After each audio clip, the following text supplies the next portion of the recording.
Bien, hermanos, como ustedes recordarán, el domingo pasado comenzamos esta nueva serie de sermones que hemos titulado Moldeando el carácter de nuestros hijos, la cual iniciamos estableciendo 3 presuposiciones básicas o 3 principios fundamentales. Estaba pensando ahorita, mientras estaba sentado esperando pararme aquí a predicar, que con la serie de sermones ocurre más o menos lo mismo que pasa con la construcción de una casa o de un edificio. Cuando uno busca a un arquitecto, un ingeniero para que le diseñe y le construya una casa, uno está esperando y deseando ver rápidamente las paredes ya levantadas, pero resulta que al principio el trabajo es muy lento. Tienen que comenzar a excavar en el solar, comenzar a poner el fundamento, pero eso es necesario. Si no ponemos un fundamento seguro, no vamos a edificar una casa segura. Y de igual manera, cuando hablamos de que vamos a predicar o hablar sobre cómo moldear el carácter de nuestros hijos, quizás muchos de nosotros estamos esperando que nos digan algo rápidamente, algo práctico. Cómo lidiar con los problemas de nuestros hijos, cómo trabajar con ellos en el hogar, qué hacer cuando no nos obedecen, qué hacer cuando hay una rebeldía, qué hacer cuando esto, qué hacer cuando aquello. Pero hermanos, aquí estamos primero poniendo el fundamento. Tenemos que tomar tiempo para dar estos principios fundamentales, los principios que van a sostener el edificio. Vamos a tener que esperar con paciencia hasta que esas paredes puedan comenzar a ser levantadas. Y dijimos la semana pasada que hay 3 presuposiciones básicas, 3 principios fundamentales sobre los cuales vamos a construir el edificio. La semana pasada tratamos con el primero de esos principios. Y en aquella ocasión vimos, a la luz de la enseñanza de la Escritura, que cada uno de nuestros niños necesita desesperadamente ser moldeados por nosotros como padres. Ese es el fundamento, el primer fundamento que hemos echado en esa zapata que estamos tratando de echar para luego levantar el edificio. La primera es, cada uno de nuestros niños necesita desesperadamente, urgentemente, ser moldeados por nosotros como padres. Y esto por 3 razones. En primer lugar, por la realidad del pecado que mora en el interior de cada uno. En segundo lugar, por la efectividad de la corrección paterna. Y finalmente, por los trágicos resultados que vendrán si descuidamos este deber. Y esta noche consideraremos el segundo principio fundamental, el cual podemos enunciar de la siguiente manera. Es responsabilidad personal de los padres moldear el carácter de cada uno de sus hijos. Ya hemos dicho que nuestros niños necesitan ser moldeados. Ahora estamos diciendo que es responsabilidad de los padres dedicarse con fidelidad a Dios, con ahínco, con interés, a moldear el carácter de cada uno de sus hijos. Ahora bien, hermanos, antes de pasar a considerar esta presuposición o principio fundamental, es necesario que hagamos una aclaración. Las enseñanzas que estamos impartiendo en esta noche y todas las demás noches que el Señor nos permita expandir este tema, no han sido extraídas ni de la experiencia personal de este predicador, ni de la experiencia personal de ningún otro hombre, ni de la experiencia personal de un predicador de aquí de la iglesia o de cualquier otra persona. Hemos venido aquí y vamos a seguir viniendo aquí a escuchar cuál es la perspectiva que tiene Dios de estas cosas, las cuales han sido reveladas en este libro que nosotros conocemos como las Sagradas Escrituras. Así que no hemos venido a enterarnos cuáles son de las últimas teorías de los psicólogos, sean seculares o sean cristianos. Tampoco hemos venido a copiar las experiencias de tal o cual padre en la forma en que él ha criado a sus hijos. No, hemos venido a preguntarnos, ¿qué dice Dios? ¿Qué dice Dios? Y esto es importante porque una de las manifestaciones más latentes de la rebeldía humana es que Dios dice una cosa y el hombre dice otra. Y una de las áreas donde más se manifiesta esa rebelión humana es precisamente en la familia. Dios dice una cosa, el hombre dice otra. Por eso la invitación de Dios al hombre no solo incluye el abandono de sus pecados, sino también el abandono de sus concepciones personales. Dios no solo invita al pecador a dejar atrás sus pecados, sino que Dios en una forma clara y expresa invita al hombre a dejar a un lado sus concepciones personales. Isaías capítulo 55, versículo 7. Allí podemos ver claramente cuál es la invitación que Dios le hace a todo hombre. Isaías capítulo 55, versículo 7. Deje el impío su camino de maldad, su camino de pecado, su camino de egoísmo, etcétera. Y el hombre inicuo sus pensamientos, y vuelva hacia Jehová, el cual tendrá de él misericordia, y al Dios nuestro, el cual será amplio en perdonar. Dios nos dice, deje el impío su camino, y deje también sus pensamientos. ¿Por qué, hermanos? Porque nuestras concepciones personales están dañadas. Nuestras concepciones personales están tergiversadas. Lo que los hombres llaman hoy libertad de pensamiento, la Escritura le llama rebelión. Los hombres le llaman libertad de pensamiento, pero la Escritura le llama rebeldía. Isaías capítulo 65, versículo 2. Dice Dios, aquí extendí mis manos todo el día a un pueblo rebelde, el cual anda por caminos no buenos en pos de sus pensamientos. Una persona que anda en pos de sus pensamientos en cualquier cosa, no solamente en el área de la familia, en cualquier cosa, no es un libre pensador, no es una persona independiente, es un rebelde. Y Dios dice aquí, ellos andan por camino no bueno. ¿Cuál es ese camino? Ellos andan en pos de sus pensamientos. Yo sé que alguien puede estar pensando, pero ¿acaso no tiene el hombre libertad de pensamiento? Sí, el hombre tiene libertad de pensamiento, pero dentro de los límites de lo que Dios nos ha revelado en su palabra. Decir, por ejemplo, y solamente por dar un ejemplo, que la homosexualidad no es una perversión, sino más bien un estilo de vida distinto, eso no es libertad de pensamiento, eso es rebelión. Eso no es libertad de pensamiento, eso es rebeldía, porque Dios ha dicho en su palabra que los homosexuales no heredarán el reino de Dios. Y lo mismo podemos decir con respecto a la crianza de nuestros hijos. Fue Dios quien creó la familia y por lo tanto es Dios el único que sabe cómo funciona esta adecuadamente. Y aquí Dios dice una cosa y el hombre siempre está diciendo otra. Ahora bien, hermanos, ¿qué dice Dios? Hemos venido aquí a escuchar qué dice Dios.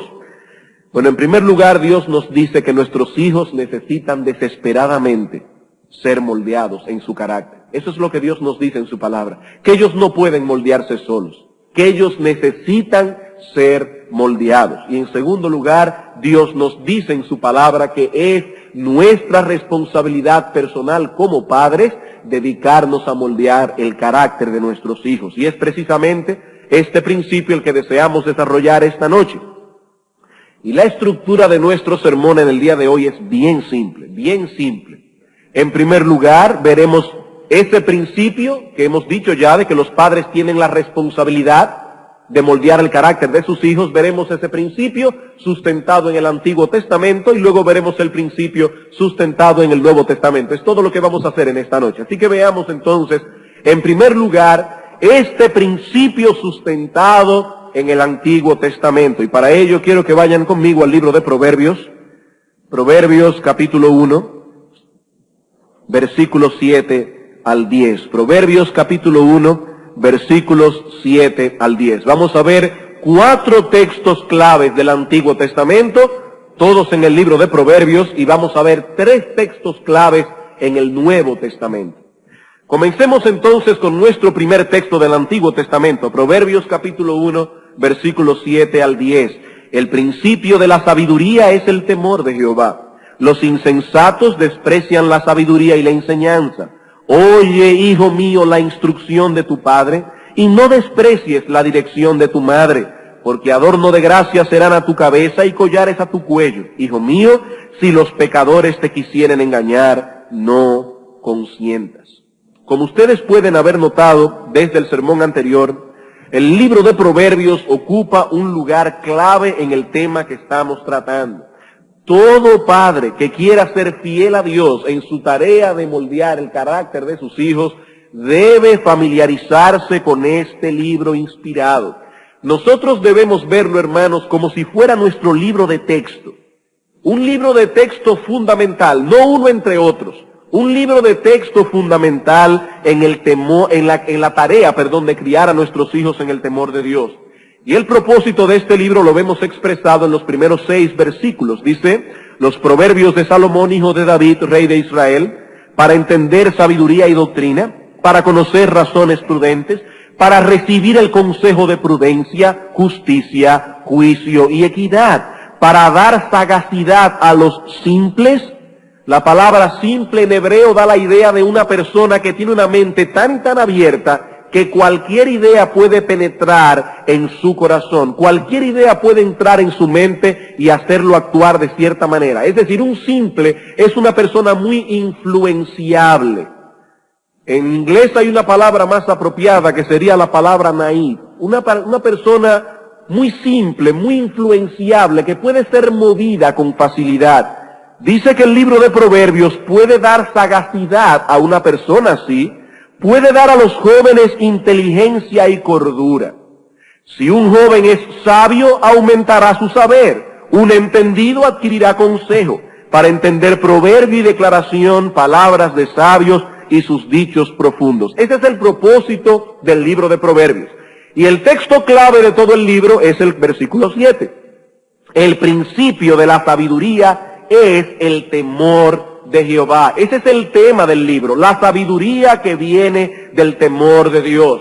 Salomón está aquí instruyendo a su hijo en la sabiduría, entendiendo por sabiduría la capacidad de emplear los mejores medios para los mejores fines.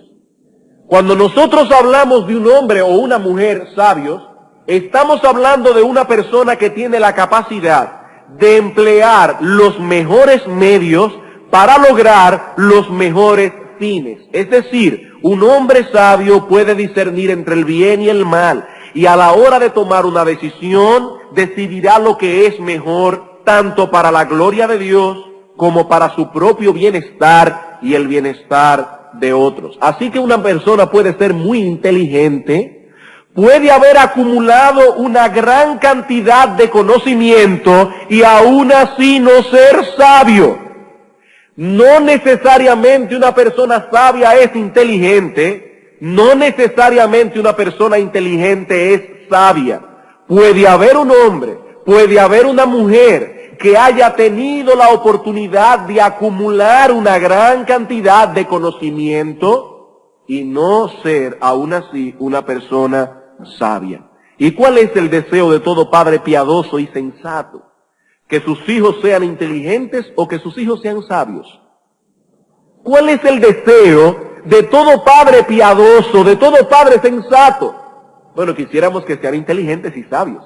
Pero si tenemos que elegir entre una de las dos cosas, hermanos, oremos a Dios que nos dé hijos sabios. Porque hay muchas personas inteligentes en este mundo con vidas destrozadas.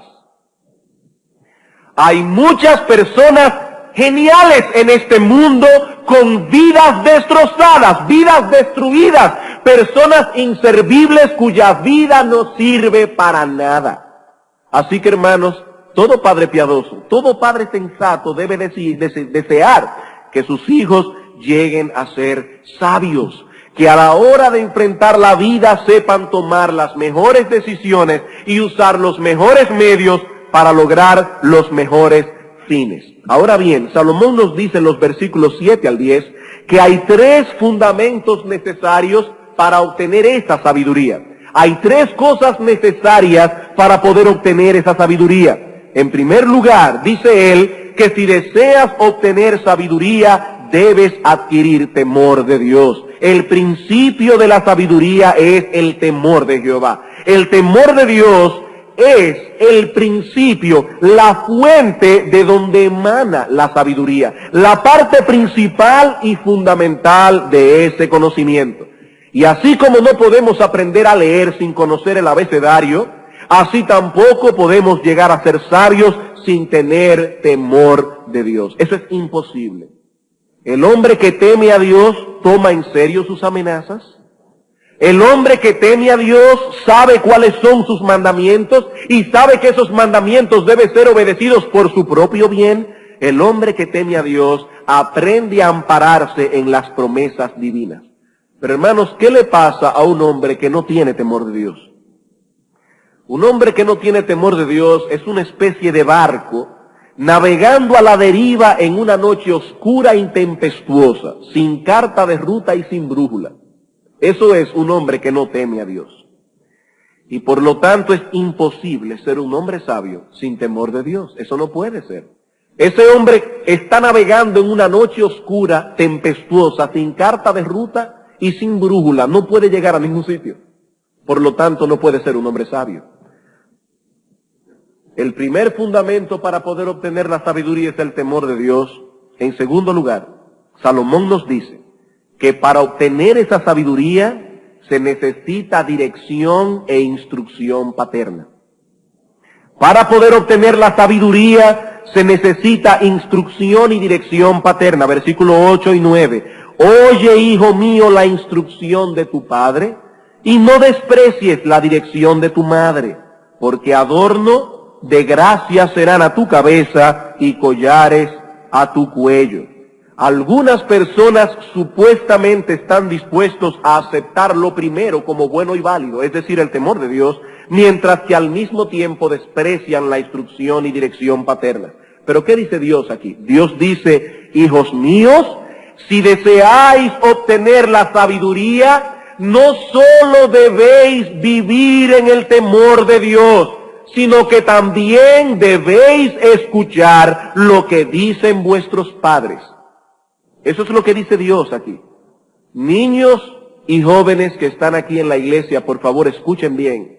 Niños y jóvenes que están aquí sentados en esta noche, escuchen bien. Dios dice aquí que si deseas ser sabio, debes escuchar a tus padres. Ambos padres. Dios dice muy claramente, no desprecies la instrucción de tu padre, no menosprecies la dirección de tu madre. Ambos padres están incluidos. Dios no está pensando aquí en la madre que está sentada en la casa y que constantemente dice al niño, deja que venga tu papá. No.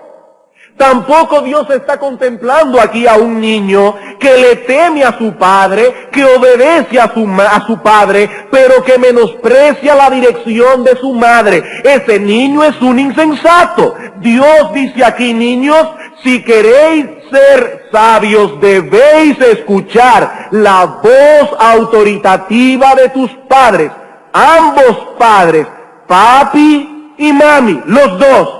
Porque los dos fueron puestos por Dios como una autoridad sobre ti.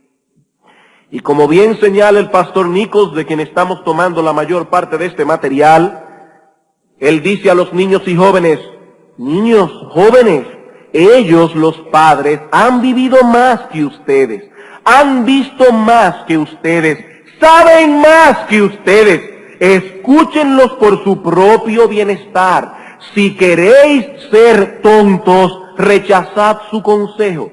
Si queréis ser sabios, recordad no solo que los ojos de Dios están sobre ustedes, que es el temor a Dios, sino también escuchad a vuestros padres. Y sobre todo los jóvenes cuando son adolescentes y pasan de los 15 años, siempre llegan a creer que son más inteligentes que sus padres. Mira, jovencito, si tú piensas que eres más inteligente que tus padres, yo voy a suponer que lo eres. Vamos a suponer, dentro de 10 años te vas a dar cuenta que no es así, pero vamos a suponer que lo eres. Quiero poner un ejemplo sobre tu conciencia en esta noche. Nuestro Señor Jesucristo era perfecto, indudablemente más inteligente que José y María, y dice la Escritura que durante toda su vida estuvo sujeto a sus padres hasta que llegó a ser un adulto. Así que cuando el diablo ponga en tu corazón la idea de que eres más inteligente que tu papá y que eres más sabio que tu mamá, recuerda que el Señor Jesucristo era más inteligente que tu mamá y que tu papá, y se sometió a sus padres hasta que llegó a ser un adulto. Si quieres ser sabio, Dios te dice aquí lo que tienes que hacer. Si quieres ser un tonto, rechaza el consejo de tus padres y vas a ver. Y en tercer lugar, Salomón nos dice en los versículos 10 al 19 que si queremos ser sabios, debemos rechazar los consejos del mundo impío que nos rodea. Dice aquí en el versículo 10, hijo mío, si los pecadores te quisieren engañar, no consientas, no consientas. El autor nos está presentando un contraste aquí. Él no está viviendo en un mundo utópico donde todo es bondad, donde todo es bueno, sino que él sabe que en este mundo no solo recibiremos influencias positivas, sino también influencias negativas. Así que por un lado nos dice a los niños y jóvenes, escuchad la voz de Dios, escuchad a sus padres, pero por el otro lado dice, no escuchen la voz de los pecadores. No escuchen la voz de los pecadores. Ellos tratarán de engañarte. Ellos tratarán de arrastrarte al estilo de vida de ellos. Si quieres ser sabio, no cedas a la presión, no te dejes intimidar, no seas tan cobarde. Eso es lo que Dios está diciendo. No seas tan cobarde. No te dejes intimidar, no te dejes arrastrar. Debemos resistir el estilo de vida y la filosofía de vida del mundo si deseamos ser sabios. El Salmo 1 que cantamos hace un momento. ¿Qué dice el Salmo 1? Que si queremos ser sabios debemos tomar la senda distinta a la del consejo del malo. Bienaventurado el varón que no anduvo en consejo de malos, ni estuvo en camino de pecadores, ni en silla de escarnecedores se ha sentado, sino que en la ley de Jehová está su delicia, y en su ley medita de día y de noche. Será como árbol plantado junto a corriente de aguas, que da su fruto en su tiempo, su hoja no cae, y todo lo que hace prosperará. Ese es el resultado de ser un hombre y una mujer sabio. Así que para obtener la sabiduría, hay tres fundamentos aquí. Vivid en el temor de Dios, escuchad a vuestros padres, rechazad la presión e influencia de los malvados. Vivid en el temor de Dios, escuchad a vuestros padres, rechazad la presión e influencia de los malvados. Pero, hermanos y hermanas que me escuchan, esta enseñanza presupone algo. Esta enseñanza presupone algo. Nos sentimos contentos los padres ahora porque nuestros hijos están aquí sentados escuchando estas cosas y decimos, qué bueno que mi hijo, mi hija está oyendo esto. Pero hermano y hermana, aquí hay algo que te atañe a ti como padre primariamente. Aquí hay algo que te atañe a ti como padre primariamente. Salomón está presuponiendo que nuestros hijos están recibiendo instrucción, tanto del padre como de la madre. Hay una presuposición envuelta en el texto. Muchos jóvenes terminan escuchando el consejo de los malvados porque no encontraron en el hogar las respuestas que tenían a sus preguntas. No lo encontraron. Tenían temor a ser defraudados por padres que nunca tenían tiempo. O sencillamente nunca llegaron a desarrollar con sus padres una relación abierta de comunicación desde que nacieron. No llegaron a fomentar esa relación. Quisieron esperar que los niños sean más grandes. Y siempre había una razón para esperar que sean más grandes, para fomentar esa relación. ¿Y qué sucedió? Cuando surgieron las inquietudes y el joven llegó adolescente con muchas preguntas, decidió ir a buscar sus respuestas en otro lado. Esa fue su decisión. Hermanos, es importante que nos detengamos por un momento a considerar esto. Es importante.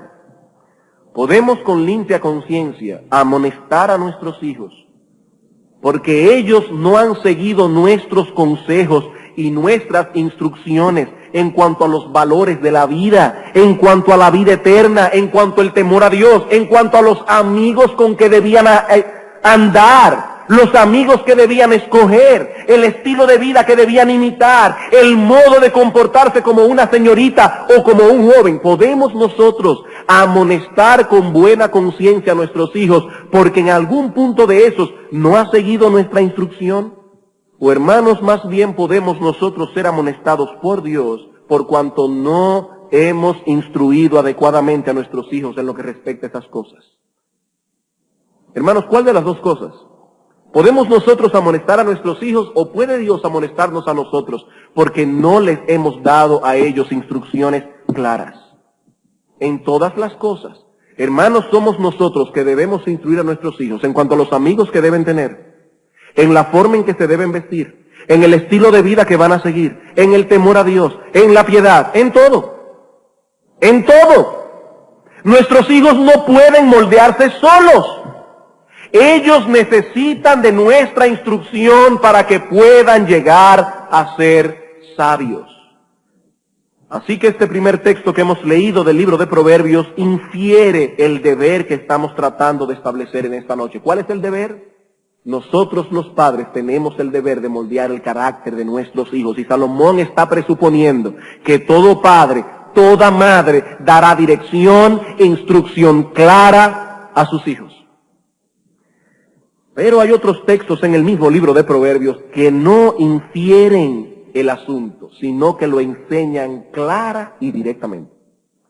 Aquí lo infiere, pero hay otros textos de Proverbios que lo enseñan en una forma clara y llana. Proverbios capítulo 19, versículo 18. Proverbios capítulo 19, versículo 18. Castiga a tu hijo en tanto que hay esperanza, mas no se apresure tu alma para destruirlo. Noten que aquí no se infiere nada. Dios nos dice en una forma directa, que el disciplinar a nuestros hijos, el criarlos en la disciplina y amonestación del Señor, no es una opción, tampoco es una sugerencia, es un deber, una obligación. El no hacerlo equivale a tomar otra decisión. Noten, el texto pone delante de nosotros dos decisiones. O decidimos criar a nuestros hijos en el temor de Dios, o entonces hemos tomado otra terrible decisión. ¿Saben cuál es? Destruirlo. Corrige, castiga a tu hijo en tanto que hay esperanza, y que no se apresure tu alma para destruirlo. Padres, no hay más que dos opciones aquí. O estamos conscientemente dedicados a forjar un carácter sabio y piadoso en nuestros hijos, o estamos dejando crecer en ellos la semilla de su propia destrucción. Solo dos opciones. Pero hay algo aquí que nos llama poderosamente la atención, y es el hecho de que Dios no se limita en el texto a dar la orden, sino que al mismo tiempo pone un incentivo. Dios no solo te da la orden, sino que al mismo tiempo Dios te estimula, pone un incentivo aquí. Dios nos dice, castígalo en tanto que hay esperanza. Lo que Él está diciendo es, hay esperanza. Y Dios está usando esa esperanza como una motivación para los padres. ¿Y qué es lo que nos llama la atención? Bueno, lo que nos llama la atención es el hecho de que Dios entiende que nosotros los padres necesitamos un incentivo. Que nosotros los padres necesitamos una motivación para hacer esto. Y ya me imagino algunos solteros aquí preguntándose, ¿y necesitan los padres motivación para dedicarse a moldear el carácter de sus hijos? ¿Acaso necesitan los padres una motivación, un incentivo para dedicarse a una tarea tan sagrada? Bueno, solo una persona que no tenga hijos podría responder que no. Porque realmente hay pocos trabajos que tiendan a ser más desalentadores que este. El moldear el carácter de nuestros hijos. Y como Dios sabe eso, Dios no se limita a darnos la orden, Dios también nos estimula, porque Él es un Dios bondadoso. Hermanos, cuando un padre ha estado trabajando con su hijo una y otra vez, y vienen esos terribles momentos, cuando creemos no que el asunto se ha estancado, no, sino que más bien ha echado para atrás, entonces nos preguntamos, ¿y valdrá la pena todo esto? ¿Vale la pena todo esto? Las pelas que he tenido que pegarles, las veces que he tenido que hablarles acerca de ese mismo asunto y ha vuelto a caer en el mismo asunto. ¿Vale la pena todo esto? Hermanos, no se den por vencidos porque vale la pena. Dios nos dice, hay esperanza. Hay esperanza. Él nos conoce y sabe cuánto nos desanimamos, pero nos ha dejado esta promesa aquí para alentarnos a seguir adelante. Perseveren en el asunto. Si ya se lo has dicho 50 veces, dígaselo otra vez, con la misma paciencia que tuvo el primer día que se lo dijo. Insista de nuevo, exígaselo otra vez. Nunca se dé por vencido, porque hermano, hay esperanza. Dios lo dice en su palabra, hay esperanza. Quizá tengamos que esperar que nuestros hijos se casen y tengan sus hijos para ver el fruto de todo esto. Probablemente. ¿Y saben algo más? Probablemente nuestros propios hijos tendrán que esperar a tener sus hijos para comprender algunas cosas. Probablemente. Pero un buen día llegarán a tu casa con tus nietos, o sea, con los hijos de ellos, y te mirarán con cierta nostalgia y te dirán, ahora yo entiendo algunas cosas. Hay esperanza, hay esperanza. No te des por vencido, sea más tarde o más temprano, verás lo que este texto dice. Lo verás, sea más tarde o más temprano. Dios lo ha prometido. Pero recuerda, hermano, que la promesa de Dios solo se obtiene por medio de la fe y la paciencia. Por medio de la fe y la paciencia, Hebreos capítulo 6, versículo 12, sean imitadores de aquellos que por la fe y la paciencia heredan las promesas. El asunto no es creer en un momento, el asunto es seguir creyendo. Seguir creyendo. Perseverar aun cuando las circunstancias me dicen, esto no vale la pena. Pero hermano, cuando tu circunstancia te diga esto no vale la pena, recuerda Proverbios 19, 18. Hay esperanza. Proverbios capítulo 23, versículo 13 al 14. Proverbios 23, versículo 13 al 14. No rehúses corregir al muchacho, porque si lo castigas con vara, no morirás. Lo castigarás con vara y librarás su alma del Seol. Una vez más, nos encontramos aquí con un imperativo. No es una opción ni una sugerencia. Podrás rehusar algunas cosas a tus hijos, pero nunca rehuses el corregirlo. Eso es lo que dice Dios aquí. ¿Por qué? ¿Cuál es el incentivo? Porque si no lo corriges consistentemente, estás produciendo en ellos ese estilo de vida que probablemente lo llevará a una muerte temprana. Si rehusas corregir a tu hijo, estás forjando, lo estás moviendo a ese estilo de vida que probablemente conduzca la vida de tu hijo a una muerte temprana. Así que mientras el texto anterior proveía de un estímulo a los padres desanimados, este texto provee un estímulo para los padres despreocupados, o los que están excesivamente ocupados en otras cosas. Aquel le decía al padre desanimado, hay esperanza. Este le dice a los padres despreocupados, hay un riesgo. Hay un riesgo. Lo que Dios nos está diciendo aquí es que este es un asunto de vida o muerte, que hay un alto riesgo envuelto en el descuido de este deber. El texto nos dice que por nada del mundo rehuses el corregir a tu hijo, que el riesgo que te corres es altísimo. Hermano, lo estás exponiendo a una muerte temprana. Y lo que es peor aún, lo estás o no estás haciendo nada para impedir que tu hijo vaya al infierno. No estás haciendo nada para impedir que tu hijo caiga finalmente en el infierno. Este es un asunto de vida o muerte. Hermanos, imagínense por un momento, una ilustración que escuché esta semana, o que leí esta semana. Imagínense por un momento que sus 3 hijos están jugando en el patio de su casa, donde usted le ha armado una pequeña piscina de plástico.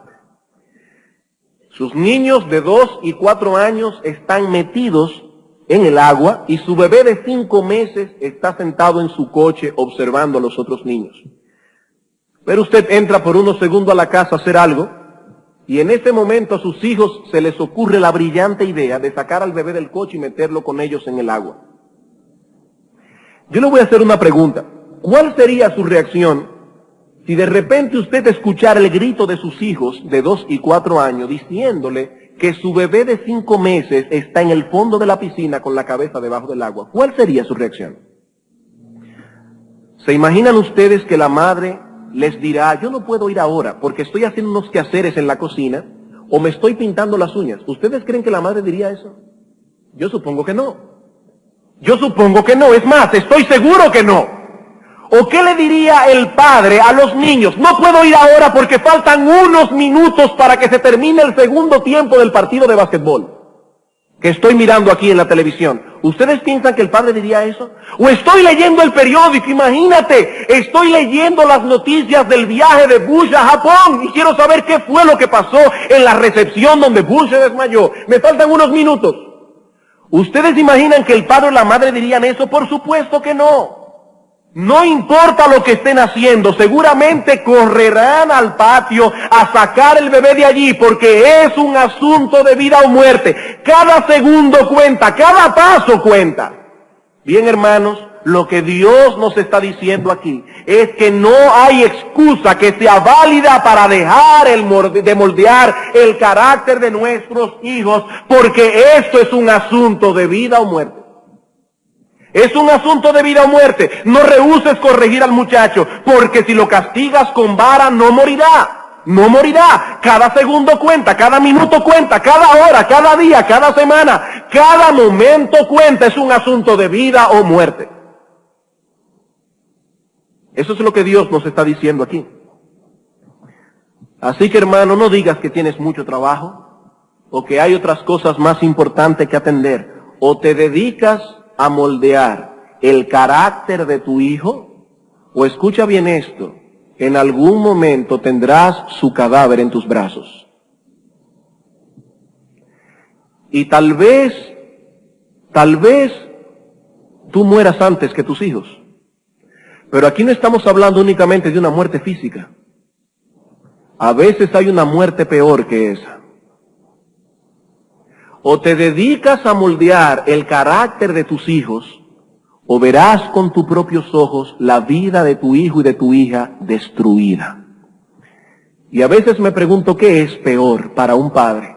¿Ver a su hijo muerto o con una vida destrozada? El texto dice, no rehúses corregir al muchacho, porque si lo castigas con vara no morirá. No morirá, es un asunto de vida o muerte. Si no te dedicas a moldear el carácter de tus hijos, algún día tendrás en tus propios brazos el cadáver de tus criaturas. No hay tiempo que perder. No hay tiempo que perder. Ni un segundo, ni una hora, ni un día. Otro texto, Proverbios 29:17. Recuerden, hermanos, lo que estamos tratando de probar aquí. Estamos tratando de probar de que hay una responsabilidad en los padres de moldear el carácter de sus hijos. Proverbios capítulo 29, versículo 17. Corrige a tu hijo y te dará descanso y dará alegría a tu alma. Corrige a tu hijo y te dará descanso y dará alegría a tu alma. Una vez más, he aquí el deber. Corrige a tu hijo. ¿Cuál es la motivación ahora? Te dará descanso y alegría. Te dará descanso y alegría. Dice el pastor Nichols muy acertadamente. ¿Desea usted paz mental, felicidad? ¿Quiere estar orgulloso de sus hijos? ¿Quiere alegrarse en ellos? Moldéelos ahora, descanse después. Moldéelos ahora, descanse después. No los moldee ahora y estará preocupado y ansioso después. Llorará después. Es la inferencia lógica del texto. Hermanos, Dios está apelando aquí al amor propio. Oye, ¿es correcto eso que Dios apele al amor propio? Bueno, Dios lo cree correcto. Porque Dios está aquí diciéndole a los padres, ¿tú quieres descansar? Aún sea por esa motivación egoísta, ¿quieres descansar? Moldea el carácter de tus hijos ahora. Descansarás después.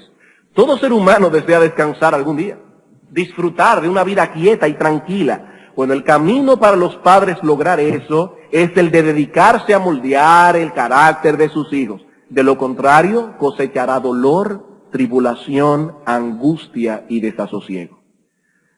Muchas veces los padres clamamos por un momento de paz y tranquilidad. De hecho, yo conozco el testimonio de muchos padres, entre los cuales yo me incluyo, que dicen: desde que tuve mi primer hijo no he vuelto a dormir una noche entera. Muy rara vez. Muy rara vez. Siempre está uno con el oído aguzado para ver un ruido, cualquier cosa que ocurre. La tos, aquello, lo otro. Y los padres clamamos: yo quiero un momento de paz y tranquilidad. Bien, Dios está diciendo aquí que la tranquilidad vendrá, pero no ahora. La tranquilidad vendrá, pero no ahora. Moldélos ahora, descanse después. Si hay algo que se le pueda quedar grabado de este mensaje en esta noche es esto: moldélo ahora, descanse después. Podremos tomarnos ciertos respiros en el interín, pero el verdadero descanso vendrá después. Ese después puede ser dentro de 15, 20, 25 años, yo no lo sé, pero vendrá. Pero después. No ahora. No ahora. Algunas personas me preguntan: ¿cómo yo puedo saber si mi hijo o mi hija de 8 años es convertido? Espera que se case. Cuando tú lo veas que se casa con un hombre y una mujer piadoso, tú puedes decir: era creyente. Era creyente. Moldéalo ahora, descansa después. Es la fórmula bíblica. Dios te está prometiendo aquí tranquilidad, paz, sosiego, pero hermano, no ahora. No ahora. Bien, habiendo sustentado el principio con algunos textos del Antiguo Testamento, vamos ahora al Nuevo Testamento. Efesios capítulo 6, versículo 4. Vosotros, padres, no provoquéis a ira a vuestros hijos, sino criadlos en disciplina y amonestación del Señor. En este texto encontramos una enseñanza negativa y otra positiva. Aquí Pablo nos está hablando de dos filosofías de crianza distintos, y se nos manda a seguir una de las filosofías y evitar la otra. En la parte negativa se nos dice que no debemos provocar a ira a nuestros hijos. En la parte positiva se nos manda en cambio a criarlos en la disciplina y amonestación del Señor. Y hay dos palabras aquí que debemos tomar en cuenta. La palabra disciplina es la misma que encontramos en el Antiguo Testamento traducida como castigo. Castigo, y enfatiza básicamente el elemento de demanda que debe estar presente en el proceso de moldear el carácter de nuestros hijos. Es decir, que Dios no está esperando únicamente que nosotros le digamos a nuestros hijos lo que ellos deben hacer y después confiar en que ellos van a hacerlo. No, debemos darle la instrucción, pero al mismo tiempo debe venir una demanda. ¿Qué sucede si el niño no sigue la instrucción? ¿Qué sucede? ¿Qué ocurre? ¿Cuál es la consecuencia de que el niño no siga la instrucción? ¿Cuál es la consecuencia de que el niño se rebele contra la instrucción del padre? Así que en la crianza, en la disciplina y amonestación del Señor, tiene que haber demanda, tiene que haber consecuencia, pero al mismo tiempo tiene que haber dirección verbal y confrontación. Y esa es la palabra amonestación. Amonestación. Así que en el proceso de criar a nuestros hijos, en el proceso de moldear su carácter, deben estar envueltos estos dos elementos. Por un lado debemos dar algunas directrices verbales, pero por el otro lado debe haber algunas demandas de que esas directrices sean obedecidas. Son los mismos elementos que encontramos en el Antiguo Testamento: vara e instrucción. Noten, hermanos, no puede haber uno sin el otro. No puede haber instrucción sin vara, no. Tampoco puede haber vara sin instrucción. Hay padres que les pegan a sus hijos simplemente y ellos creen que con eso están cumpliendo el proceso de crianza. Vamos a suponer por un momento que su niño está jugando en la sala y rompe un jarrón. El niño está asustado por lo que ha hecho. Usted lo toma por un brazo, o ahí mismo se lo lleva a un sitio y ¡pah!, le da su pela. Pero usted no le ha explicado al niño qué pasó. ¿Qué puede estar pasando en la mente de ese niño? Bueno, puede estar pasando la idea de que le pegan por haber roto un jarrón. Pero tal vez usted debe tomar a este niño y decirle: mi amor, ¿qué yo te dije con respecto a jugar con una pelota en la casa? Que no se puede jugar con una pelota en la casa. ¿Qué tú hiciste? Jugué con la pelota en la casa. ¿Cómo se llama eso? Desobediencia. ¿Y qué yo debo hacer como padre por tu desobediencia? Pegarme una pela. Bien, date vuelta y le pega. Eso es vara e instrucción. No puede haber una de las dos. Tienen que estar las dos para que el texto de Efesios 6:4 se cumpla cabalmente. Ahora bien, hermanos, debemos notar aquí la estrecha relación que existe entre la parte negativa del texto y su parte positiva. Algunos padres no le pegan a sus hijos porque tienen el temor de provocarlos a ira. Pero hermanos, el texto enseña todo lo contrario. El texto enseña todo lo opuesto. Se nos dice que no debemos provocar a ira a nuestros hijos, sino, y esa palabra, esa partícula griega es muy enfática, presenta un fuerte contraste entre dos ideas, debemos dedicar a moldear su carácter. En otras palabras, lo que provoca a ira a nuestros hijos es que rehusemos el moldear su carácter. Él está diciendo, no provoques a ira a tu hijo, sino, en cambio de eso, moldea su carácter, disciplínalo y amonéstalo en el Señor. Los niños que se dejan sin corregir, sin ninguna demanda sobre ellos, sin ninguna o muy poca dirección e instrucción paterna, terminan llenos de resentimiento, llenos de amargura, enojo, hostilidad y desafío. El texto nos está diciendo que si rehusamos corregir al muchacho, lo provocamos a ira. Lo provocamos a ira. Hermanos, nuestros hijos no entienden esto conscientemente, pero ellos anhelan tener un padre que los discipline. Ellos no lo entienden conscientemente. Y cuando usted le va a pegar, por supuesto que lloran porque le tiene miedo a la vara. Pero hermanos, nuestros hijos desean internamente que sus padres le pongan reglas, que sus padres le digan por dónde deben andar, que le den directrices en cuanto a los amigos con quienes se deben juntar, en cuanto al vestido que van a usar, en la forma en que se van a comportar. Nuestros hijos lo necesitan y lo desean. ¿Saben por qué lo desean? Porque lo necesitan. Cuando usted tiene hambre, Dios ha puesto un dispositivo en usted, cuando necesita comer, que le dé hambre. ¿Sabe por qué? Porque Dios sabe que nosotros somos tan descuidados en algunas cosas. Y hay personas que son tan adictas al trabajo, que si no les diera hambre, se morirían de inanición. Pero ¿qué hace Dios? Dios ha puesto el dispositivo del hambre para que le haga ver al hombre que tiene una necesidad que debe ser suplida. Dios te ha puesto la sed como un dispositivo, lo mismo que el cansancio, para que entiendas que debes descansar, que debes beber agua. Si ciertamente Dios ha puesto en nuestros hijos la necesidad de ser corregidos, ellos lo van a demandar, aunque sea inconscientemente. Un bebito de 5 meses no le va a decir a usted que quiere un biberón de leche, pero su hambre lo lleva a gritar. Un joven o un niño de 8, 5, 3, 4 años no le va a decir, papi, yo estoy deseoso de que me pegues. Yo estoy deseoso de que me disciplines. Por supuesto que no.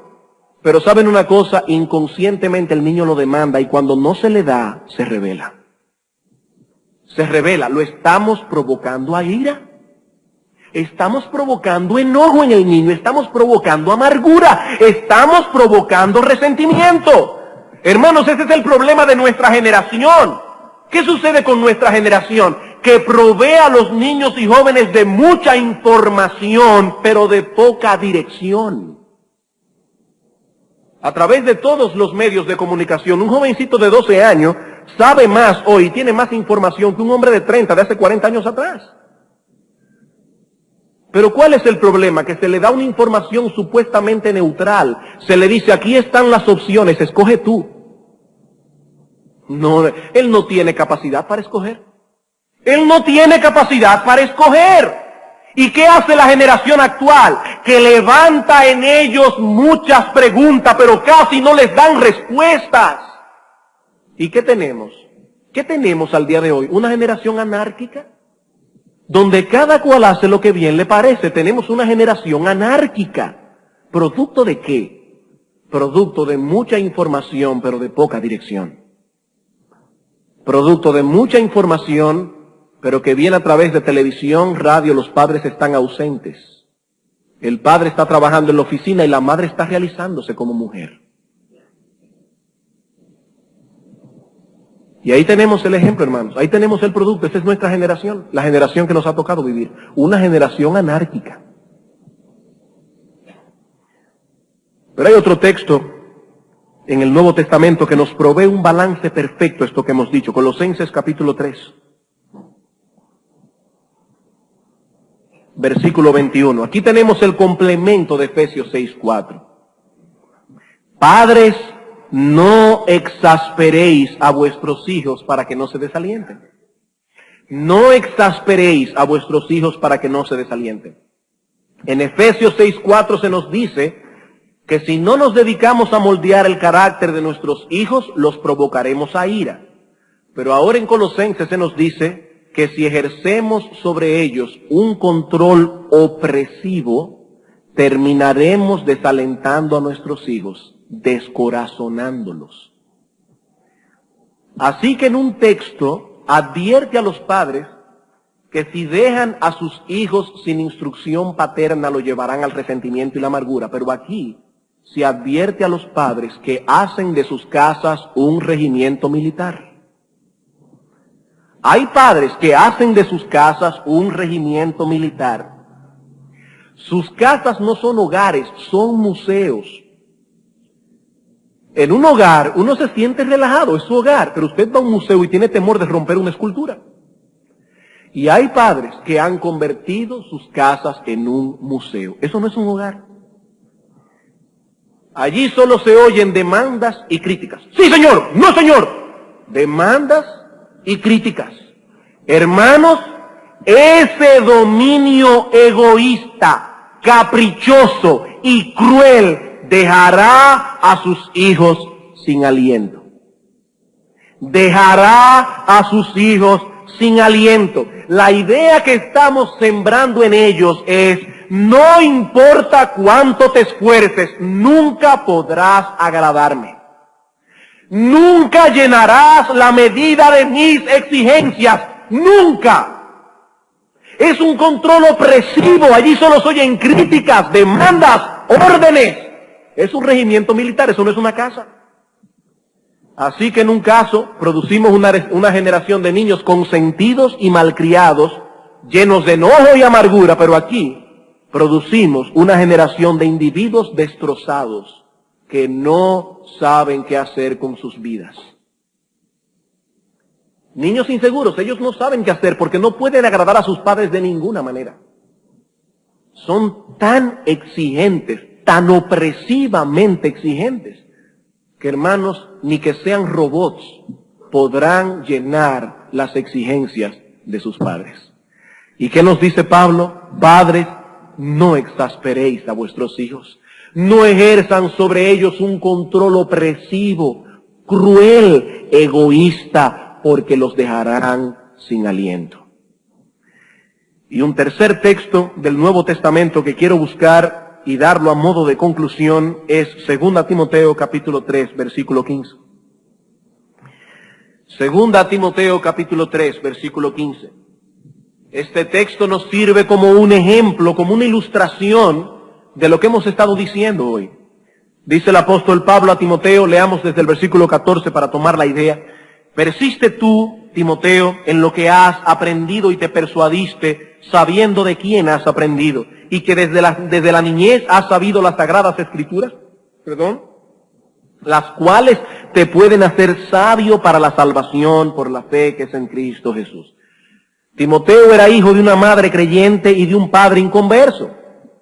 Pero Pablo nos dice aquí que este niño, a pesar de haber crecido en un hogar mixto, es decir, en un hogar donde los dos padres no son cristianos, sino solo uno de ellos, eso es un hogar mixto, aún así, Timoteo aprendió desde la niñez las sagradas escrituras. Por medio de su madre Eunice y de su abuela Loida, este niño conoció desde su más tierna infancia la palabra de Dios. ¿Y qué dice Pablo? Que a Dios le plugo usar esa enseñanza a pesar de la influencia de su padre inconverso para traer a Timoteo a salvación. Y no solo a salvación, sino a ser un hombre piadoso que fue grandemente usado, colaborador del apóstol Pablo. Así que estas mujeres, Eunice y Loida, no se excusaron en el hecho de que el padre era inconverso. Tampoco esperaron a que Timoteo cumpliera los 6 años, o los 10, o los 12, para entrar en la educación del niño. sino que ellas fueron responsables con la educación del niño y a Dios le plugo bendecir esa responsabilidad. ¿Y por qué traemos este ejemplo hoy en la noche aquí? Hermanos, porque puede ser que muchos aquí estén en una situación similar a la que tuvo que enfrentar Eunice en su casa. Están tratando de educar a sus hijos en el temor de Dios, pero no tienen ayuda del esposo o no tienen ayuda de la esposa. Y lo que queremos dejar en vuestros corazones a la luz de este texto es que a pesar de eso hay esperanza. A pesar de eso hay esperanza. Esta instrucción, hermano y hermana, que usted está dejando en el corazón de su hijo, puede ser usada poderosamente por Dios para contrarrestar las influencias negativas que vienen de la otra parte, sea de su esposo o sea de su esposa. Y eso es importante porque a veces los creyentes se desesperan. Y dice, ¿valdrá la pena que yo esté trabajando con mi hijo o con mi hija si no solamente no estoy recibiendo la ayuda de mi esposo o la ayuda de mi esposa, sino que al contrario estoy recibiendo una influencia completamente negativa? Yo le digo una cosa y él le dice otra, yo le doy una orden y él le da otra. Hermano, hermana, hay esperanza. Es indudable que tu situación es más difícil que la de otros hermanos y hermanas de la iglesia, pero ¿sabes una cosa? Probablemente la gracia del Espíritu para ti también sea mayor. Porque dice la Escritura, donde sobreabunda el pecado, sobreabunda la gracia. Dios da su gracia de acuerdo a la necesidad.